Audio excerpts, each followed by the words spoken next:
What if everything you've been taught about business is wrong?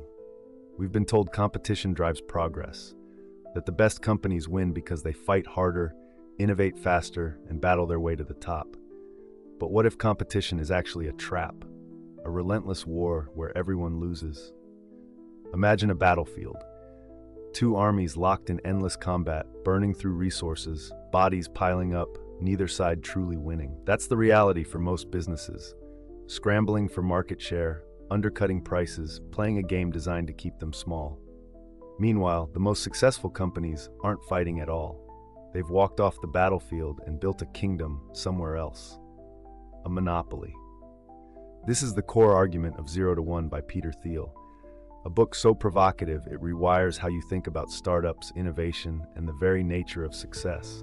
It doesn't teach you how to compete. It teaches you how to escape competition entirely. And that's shocking, because it contradicts everything we assume about business. Look around. The companies that change the world, Google, Tesla, Amazon, aren't winning by being slightly better. They're winning by being fundamentally different. Google didn't make a better Yahoo. It built an entirely new way to search. Tesla didn't improve gas engines. It redefined the car. Amazon didn't compete with bookstores. It rewrote the rules of retail. The lesson is simple. If you're trying to beat someone else, you've already lost. The real path to success isn't playing the game, it's inventing a new one. So how do you do it? How do you go from 0 to 1?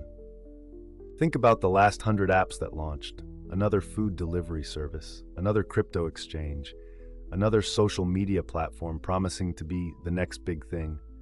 Where are they now? Most of them don't exist anymore. That's because they were all going from 1 to N. They weren't creating anything new. They were just copying and tweaking what was already out there. Slightly better, slightly faster, slightly cheaper. But slightly better doesn't change the world. It doesn't even make you relevant. Now contrast that with companies that truly reshaped industries. Google didn't make a better Yahoo, it revolutionized search. PayPal didn't compete with banks, it created an entirely new way to transact online. SpaceX didn't try to build a better NASA, it redefined space travel itself. This is 0 to 1. It means creating something entirely new, something that has never existed before. Peter Thiel argues that all progress boils down to this. You can take what exists and replicate it, 1 to N, or you can create something from nothing, 0 to 1. 1 to N is safe, it's predictable, it's incremental, it's another version of the same thing, fighting for a slice of an existing market. 0 to 1 is different, it's riskier, but it's also the only path to building something truly revolutionary. And yet most people don't think this way. They look at what's already working and try to squeeze into the race. But the real winners, they don't run the race at all, they build a new track. So the real question is, are you following a path that's already been walked? Or are you about to create one no one has ever seen before? We've been told that monopolies are evil, that they crush competition, exploit consumers, and kill innovation. That the best world is one where businesses fight tooth and nail for every customer, battling on razor-thin margins. But here's the uncomfortable truth. The most innovative, profitable, and world-changing companies are all monopolies. Think about it. Google owns search. Amazon owns online retail. Apple owns the premium smartphone market. Tesla owns the mindshare of electric cars. These companies don't compete, they dominate. And that's exactly why they thrive. Monopolies have breathing room. They don't waste energy fighting for survival. They use it to innovate. Google isn't spending every dollar defending itself from a dozen search engine rivals. It's using that monopoly power to invest in AI, self-driving cars, and quantum computing. Meanwhile, businesses stuck in competition, airlines, restaurants, retail stores, are constantly slashing prices, cutting corners, and desperately trying to stay afloat. They can't afford to think long-term because they're too busy surviving the next quarter. So how do you build a monopoly? You differentiate. You don't compete on price, speed, or minor features. You create something so unique that there's no real alternative. And there are only a few ways to do that. Proprietary technology, a breakthrough so powerful that it leaves competitors in the dust. Think Tesla's battery technology or Google's search algorithms. Network effects. The more people use your product, the more valuable it becomes. Facebook, Uber, and Airbnb didn't just build platforms, they built ecosystems. Economies of scale. The bigger you get, the cheaper and more efficient you become. Amazon's logistics empire ensures no small retailer can match its prices. Branding and ecosystem. Apple's walled garden isn't just about iPhones. It's about AirPods, MacBooks, iCloud, and an entire seamless experience that makes switching unthinkable. The biggest mistake entrepreneurs make is chasing competition instead of escaping it. If you're competing on the same battlefield as everyone else, you're playing a game designed to keep you small. The real game, the one that changes industries, isn't about fighting harder. It's about making competition irrelevant. So, are you trying to win the war, or are you about to build an empire no one else can touch? The most valuable businesses aren't built by following the crowd. They're built by seeing what no one else sees. But here's the paradox. If an idea is obviously good, then everyone is already working on it. The best opportunities are the ones that seem crazy at first, the ones that contradict conventional wisdom. That's why Peter Thiel asks a single question to test whether an idea is truly valuable. What important truth do very few people agree with you on? This is contrarian thinking, the ability to challenge assumptions, to spot hidden truths, to bet on the future before the world realizes it. Think about how some of the most successful companies started. Airbnb. The world thought, strangers won't rent their homes to other strangers. Airbnb saw that they would. Tesla. The auto industry believed electric cars will never compete with gas-powered ones. Tesla believed they would dominate. Facebook. In a world of anonymous MySpace profiles, Zuckerberg bet on real identities and changed social media forever. These ideas didn't seem brilliant at first, they seemed absurd. And that's the point. If an idea feels safe, if everyone nods along and says, yeah, that makes sense, it's probably not a secret. It's just common knowledge. And common knowledge doesn't lead to breakthroughs. So how do you develop contrarian thinking? Question the obvious. What does everyone in an industry assume is true, but might not be? Look for underestimated trends. Where are people dismissing change instead of embracing it? Think in first principles. Strip an idea down to its fundamental truths and rebuild it from the ground up. Contrarian thinking isn't about being different just to be different. It's about seeing reality more clearly than the rest of the world. Because the greatest business ideas don't just break the rules, they rewrite them. So here's the question. What do you believe that almost no one else does? Because that's where the next billion-dollar idea is hiding. If you want to build something truly groundbreaking, you need to find secrets, truths that are hidden, overlooked, or ignored by the rest of the world. Most people believe there are no more secrets left, that everything worth discovering has already been found, that every good business idea has already been built. But that's a lie. The world still has hidden opportunities, unsolved problems, and untapped markets. But they aren't just lying around in plain sight. You have to look for them. Peter Thiel divides secrets into two types. Secrets of nature, scientific and technological breakthroughs that haven't been fully realized. Example, when Elon Musk founded SpaceX, most people assumed private companies couldn't build rockets. The secret, the cost of space travel wasn't driven by physics. It was driven by bureaucracy and inefficiency.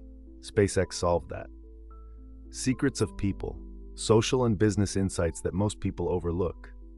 Example, before Airbnb, everyone assumed that strangers wouldn't rent out their homes. The secret, people were already informally doing it, just not at scale. But why don't people search for secrets? Because society discourages it. We're trained to accept things as they are. We're told to follow the rules, trust the experts, and assume that if something hasn't been done, it's probably impossible. But the reality is, the biggest companies were built on secrets that nobody else saw. Uber realized that taxis weren't an industry. They were just a middleman between cars and riders. Amazon understood that the internet would turn every store into a single, global marketplace. Stripe saw that online payments were way harder than they needed to be and simplified them. So how do you find secrets? Look at industries that haven't changed in decades. Stagnation means opportunity. Find inefficiencies that people tolerate. If something is frustrating but accepted, there's a secret hiding there. Ask questions that others ignore. What are people assuming is impossible, but really isn't? Secrets are what separate truly revolutionary businesses from forgettable ones. Because the biggest opportunities aren't the ones everyone is chasing. They're the ones no one else even realizes exist. There's a dangerous lie that kills more startups than anything else. It's the belief that a great product is enough. That if you build something truly innovative, people will magically show up, money will flow in, and success will take care of itself. This is one of the biggest mistakes founders make. Because in reality, having the best product means nothing if nobody knows about it. Look at history. The world is full of brilliant inventions that failed, not because they weren't revolutionary, but because they never reached the right people. Nikola Tesla's wireless electricity, a technological marvel that never scaled. The Segway, supposed to change transportation forever, it didn't. Google Glass, technically incredible, but nobody understood why they needed it. Meanwhile, companies like Apple, Tesla, and Amazon didn't just build great products. They mastered distribution, the ability to get their product into the hands of millions. Peter Thiel's rule is simple. A startup success is not just about what you build, it's about how you sell it. This is why Thiel says sales and distribution matter just as much as product, if not more. Because the best product doesn't always win. The best-selling product does. So how do you actually sell what you build? Start small, dominate a niche. Don't try to appeal to everyone at once. Own a specific market first. PayPal started with eBay power sellers before expanding. Build virality into the product. Facebook didn't spend billions on ads. It grew because every new user pulled in their friends. Leverage partnerships and influencers. Tesla didn't rely on traditional marketing. It built hype through strategic press and key endorsements. The graveyard of failed startups is filled with founders who thought they could just build it and let success take care of itself. But the truth is, a product without distribution is like a masterpiece locked in a basement. It doesn't matter how great it is, if nobody sees it, it might as well not exist. Most people think success is about making something a little better, faster, cheaper, more convenient. But small improvements don't lead to breakthrough companies. If your product is only 10% better than the competition, you don't stand out, you just blend in. But if your product is 10x better, you don't just compete, you redefine the market. This is what Peter Thiel calls the 10x rule. If you want to build something truly great, it can't just be slightly better. It has to be exponentially better. Look at history. Gmail wasn't 10% better than Hotmail. It offered 1000x more storage. Tesla didn't make gas cars slightly more efficient. It eliminated gasoline altogether. Amazon didn't just improve bookstores. It turned every book on earth into a single instant marketplace. A 10% improvement is forgettable. A 10x leap is undeniable. So how do you make something 10x better? Radical technology. Create something that others can't copy. Google's search algorithm wasn't just better, it was a leap forward in AI. Superior user experience. Make your product so effortless that using anything else feels painful. Apple's ecosystem isn't just about hardware, it's about seamless interaction. Cost reduction at scale. Make something dramatically cheaper while keeping quality high. Amazon mastered this with logistics, driving down prices while improving service. The key is not to compete within the rules of the game, it's to change the game entirely. If you're only improving something by 10%, you're asking customers to switch for a marginal gain. That's a hard sell. But if you're offering something 10x better, the choice becomes obvious. You're not competing. You're making everything that came before you instantly obsolete. So ask yourself, are you improving an old idea? Or are you about to make history? Disrupt the industry. It's the startup world's favorite battle cry. Every new company claims they're here to shake things up, take down the giants, and rewrite the rules.